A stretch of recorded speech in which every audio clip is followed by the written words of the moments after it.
ನಮಸ್ತೆ, ಎಲ್ಲರಿಗೂ ಸ್ಮಿತಾ ವ್ಲಾಗ್ಗೆ ಸ್ವಾಗತ. ಇವತ್ತು ನಾನು ಹೋಗ್ತಾ ಇದ್ದೇನೆ ಮಂಗಳೂರಿನ ಮಾರ್ನಮೆಕಟ್ಟೆಯ ಫೇಮಸ್ ಟೆರೆಸ್ ರೈತ ಎಂದೇ ಪ್ರಖ್ಯಾತಿ ಹೊಂದಿರುವ ನಮ್ಮ ಬ್ಲೇನಿ ಸರ್ ಇವರ ಮನೆಗೆ. ಇವರು ಟೆರೆಸ್ ಕೃಷಿಯನ್ನು ಮಾಡಿ ವಿಶ್ವ ದಾಖಲೆಯನ್ನು ಗಳಿಸಿದ್ದಾರೆ. ಅವರ ಒಂದು ಸಂದರ್ಶನ ಮಾಡಿ ಅವರ ಒಂದು ಕೃಷಿಯನ್ನು ನಿಮಗೆ ನಾನು ಈ ವಿಡಿಯೋದ ಮೂಲಕ ತೋರಿಸ್ತೇನೆ, ಬನ್ನಿ.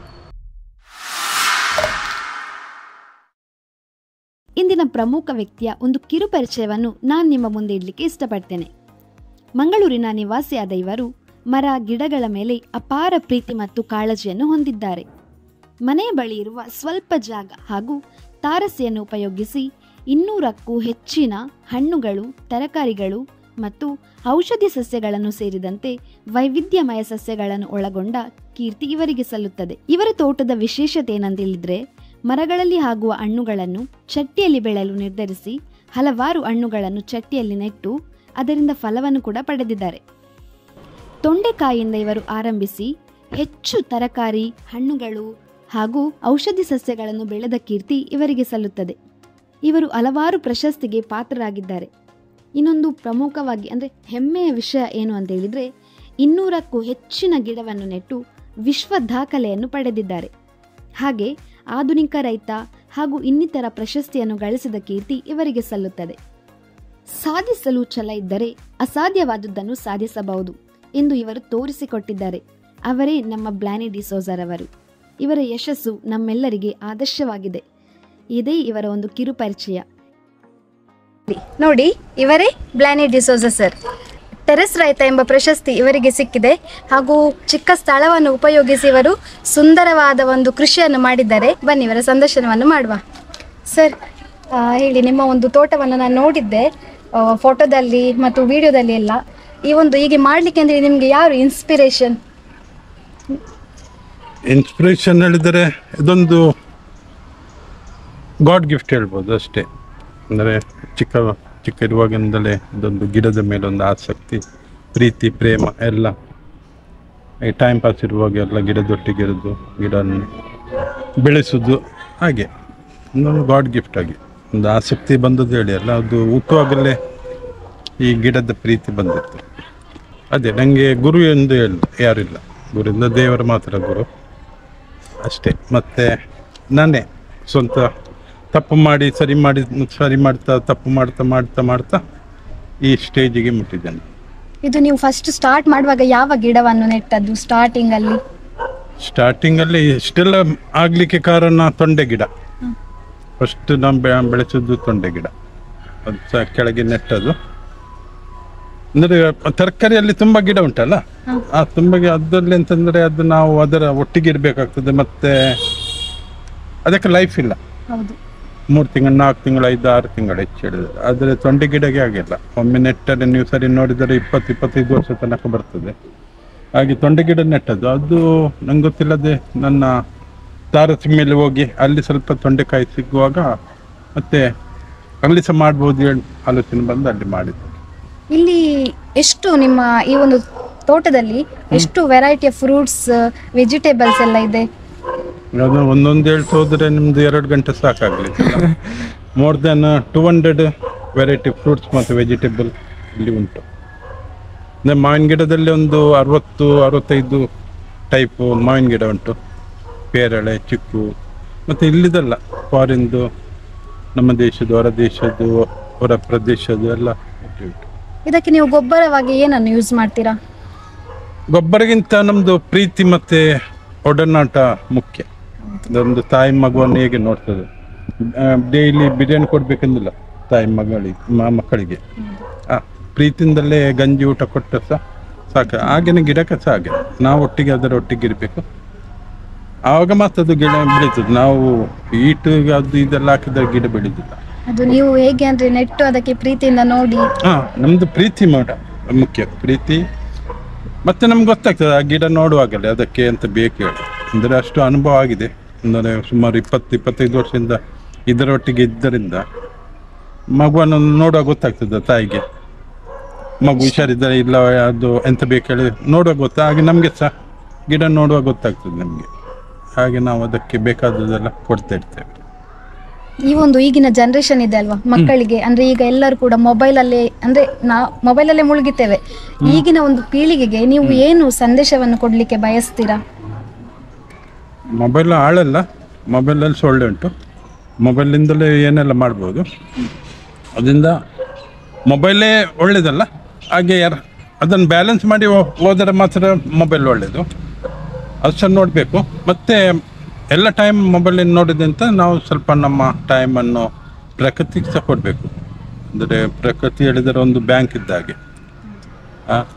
ಅದು ನಾವು ಲೋನ್ ತೆಗೆದುಕೊಂಡು ನಾವು ವಾಪಸ್ ಕೊಡದಿದ್ದರೆ ಬ್ಯಾಂಕು ಎಂತಾಗ್ತದೆ, ಕ್ಲೋಸ್ ಆಗ್ತದೆ. ಹಾಗೆಯೇ ಈ ಪ್ರಕೃತಿ ಸಹ ಹಾಗೆ ನಾವು ಯೂಸ್ ಮಾಡ್ತಾ ಇದ್ದೇವೆ. ಅಂದರೆ ಗಾಳಿ ಮತ್ತು ಎಂಥದ್ದು ಆಕ್ಸಿಜನ್ ಅದು ಇದು ಎಲ್ಲ ಮಳೆಗಳಲ್ಲಿ ಅದು ನಾವು ವಾಪಸ್ ಕೊಡದಿದ್ದರೆ, ಈಗ ನಾವು ಈಗ ಯೂಸ್ ಮಾಡೋದು ಹೇಗೆ, ನಮ್ಮ ಅಜ್ಜಂದರೆಲ್ಲ ಗಿಡ ಮರಗಳನ್ನು ಬೆಳೆಸಿದ ನಾವು ಅದನ್ನು ಬೆಳೆಸ್ತೇವೆ. ಹಾಗೆ ನಾವು ಸಹ ಕೊಟ್ಟರೆ, ನಾವು ಎಷ್ಟು ತೆಗೆದುಕೊಂಡೆ ಅಂತಿಂತ ಹೆಚ್ಚು ಕೊಟ್ಟರೆ ನಮ್ಮ ಮುಂದಿನ ಮಕ್ಕಳಿಗೆ ಒಂದು ಲಾಭ ಆಗ್ತದೆ, ಇದು ಸಂಸ್ಥೆ ಬೆಳೀತದೆ. ಹಾಗೆ ನಾವು ಇದು ಮಾಡ್ತಾ ಇರಬೇಕು.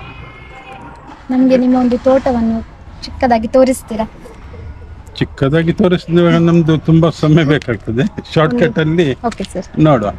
ಇದು ಕಿಚನ್ ಗಾರ್ಡನ್, 2 ಗಾರ್ಡನ್ ಉಂಟು ಇಲ್ಲಿ. ಒಂದು ಕಿಚನ್ ಗಾರ್ಡನ್ ಮತ್ತೊಂದು ಟೆರೆಸ್ ಗಾರ್ಡನ್. ಕಿಚನ್ ಗಾರ್ಡನ್ ಹೇಳಿದ್ರೆ ನಮ್ಮ ಮನೆಯ ಸುತ್ತಮುತ್ತ ಅಕ್ಕಪಕ್ಕ ಇರೋದು ಕಿಚನ್ ಗಾರ್ಡನ್. ಹಾಗೆ ಮನೆ ಮೇಲಿದ್ದದ್ದು ತಾರಸಿ ತೋಟ. ಓಕೆ, ತಾರಸಿ ತೋಟ ಮತ್ತು ಕಿಚನ್ ಗಾರ್ಡನಿಗೆ ಮೆಥಡ್ ಒಂದೇ, ಸೇಮ್.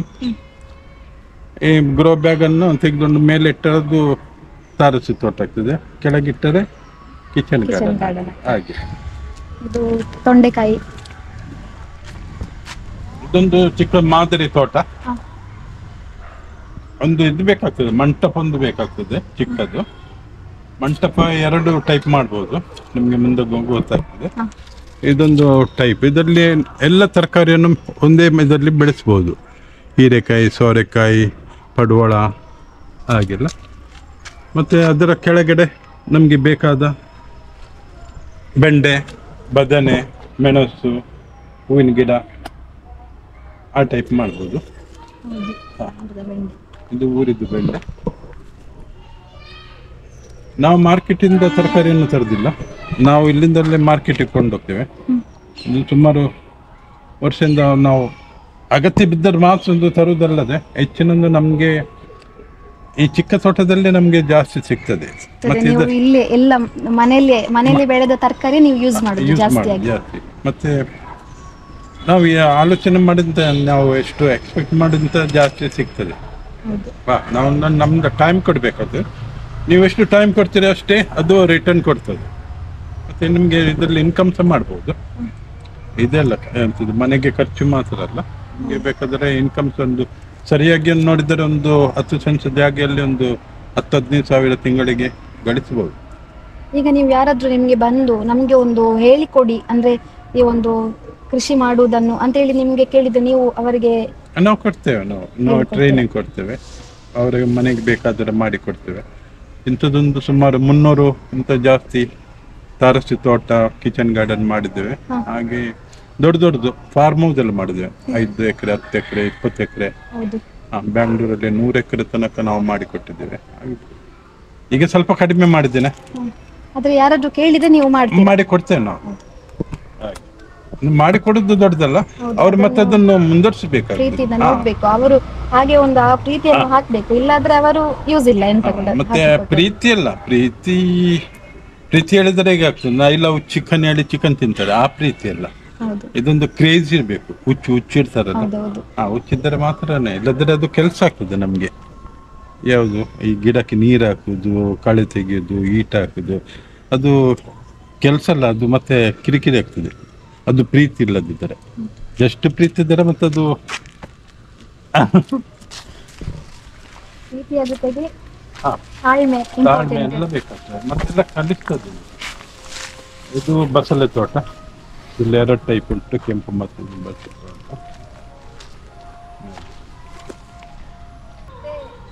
ಇದು ಕಂಚಲ, ಇದಕ್ಕೆ ಹೆಚ್ಚು ಸ್ಥಳ ಬೇಕಿಲ್ಲ. ಇದು ಪುದೀನ, ಇದು ನೀರಿದ್ದು ಬಾಟಲ್. ನೀರಿನ ಬಾಟಲಲ್ಲಿ ಮಣ್ಣು, ಸೆಗಣಿ ಎಲ್ಲ ಹಾಕಿ ಇಲ್ಲಿ ಹೋಲ್ ಮಾಡಿ ಇಲ್ಲಿಂದಲೇ ಕಡ್ಡಿ ನೆಡೋದು ಮತ್ತೆ ಅದು ಬರ್ತಾ ಇರ್ತದೆ ನೋಡಿ ಹೇಗೆ ಬರ್ತಂತೆ ಹೌದು. ನೋಡಿ. ಈಗ ನೀವು ಬೇಕಾದ ಯಾವುದು ಬಸಳೆ ಸಹ ಹಾಕ್ಬಹುದು ಇಲ್ಲಿ. ಅದು ಬರ್ತದೆ. ಮತ್ತೆ ಬರ್ತದೆ. ನಾನು ಗಿಡಕ್ಕೆ ಕಸಿ ಸಹ ಕಟ್ತಾ ಇದ್ದೇನೆ. ಇದು ಮಲ್ಲಿಕ ಮಾವಿನ ಹಣ್ಣು. ಇದು ಮಾವಿನ ಹಣ್ಣು ಮಲ್ಲಿಕದ್ದು. ಇದು ಮಾವಿನ ಹಣ್ಣು ಬರುವ ಮೊದಲು ನಾವೆಲ್ಲ ಎಷ್ಟು ನಾವು ಮಾವಿನ ಹಣ್ಣನ್ನೇ ಕಾಯುದಿಲ್ಲ. ಹಣ ಮಾಡಬೇಕಾದ್ರೆ 100 ವಿಧಾನ ಉಂಟು. ಇದು ಮಾವಿನ ಹಣ್ಣು ಕೊಡುವ ಮೊದಲೇ ನಾವೊಂದು 3-4 ಸಾವಿರದ್ದು ಇದು ಗಿಡವನ್ನು ಮಾರ್ತೇವೆ ನಾವು. ಇನ್ಕಮ್ ಬರ್ತಾ ಇರ್ತದೆ. ಇದು ಸೋರೆಕಾಯಿ, ಇದೆಲ್ಲ ಡ್ರ್ಯಾಗನ್ ಫ್ರೂಟ್. ಇದು ಇದು ಡ್ರ್ಯಾಗನ್ ಫ್ರೂಟ್. ಇದು ಕೆಂಪು ಹಲಸಿನ ಹಣ್ಣು, ಒಳಗೆ ಕೆಂಪು ಹಲಸಿನ ಗಿಡ. ಒಂದು 17 ವೆರೈಟಿ ಉಂಟು. ಇದು ರಂಬುಟಾನ್, ಇದು ಪಪ್ಪಾಯ. ಹಲಸಿನ ಮರ ಇದು 1 year ಅಲ್ಲೇ ನಮಗೆ ಸಿಗ್ತದೆ. ಮೊದಲಾದ್ರೆ ಒಂದು ಮಾವಿನ ಇದು ಯಾವುದು ಹಲಸಿನ ಗಿಡ ನೆಟ್ಟರೆ ನಮಗೆ ಸಿಗ್ತಿಲ್ಲ, ನಮ್ಮ ಮಕ್ಕಳಿಗೆ ಸಿಗ್ತಿತ್ತು. ಆದರೆ ಈಗ ಆಗಲ್ಲ. ಫಸ್ಟ್ ನಾವು ತಿಂತೇವೆ ಮತ್ತೆ ಮಕ್ಕಳಿಗೆ ಕೊಡ್ತೇವೆ. ಅಂದರೆ 1 year ಅಲ್ಲೇ ಇದು ಬರ್ತದೆ, 1 ವರ್ಷದಲ್ಲಿ ಬರ್ತದೆ. ಇದಕ್ಕೀಗ 4 ವರ್ಷ ಆಯಿತು. 3 ವರ್ಷದಿಂದ ನಾವು ಹಣ್ಣು ತಿಂತಾ ಇದ್ದೇವೆ. ಈ ಸಲ ಒಂದು 20 ಹಲಸಿನ ಹಣ್ಣು ಆಯ್ತು. ಹಾಗೆ ತಿಂದು ಸಾಯ್ತು. ಬೇಗ ಬರ್ತದೆ. ಮತ್ತೊಂದು 5-6 ವರ್ಷ ಆದ ಮೇಲೆ ಇದು ಆಲ್ ಸೀಸನ್ ಆಗಿ ಬದಲ್ತದೆ. ಇದು ಥೈಲ್ಯಾಂಡ್. ಇದು ಇಲ್ಲಿ ತಿಮ್ಮರಿ ಉಂಟು, ಹಾಗೆ ಗೆಣಸು ಉಂಟು. ಯಾವುದು ಗೆಣಸು? ಗೆಣಸು ಇನ್ನೊಂದು ಕಲರ್. 2-3 ಬೆಳೆಸ್ತಾ ಇದ್ದೇನೆ. ಇಲ್ಲಿ ಹಲಸಿನ ಗಿಡ ಬೆಳೆಸಿದ್ದೇನೆ. ಇಲ್ಲಿ ಬದನೆ ಉಂಟು. ಇಲ್ಲಿ ಮತ್ತೆ ಅರಿವೆ ಸೊಪ್ಪು ಉಂಟು. ಇಲ್ಲಿ ಪುನಃ ಇದುಂಟು, ಯಾವುದು ನಿಮ್ದು ಗೆಣಸು ಉಂಟು. ಅಲ್ಲಿ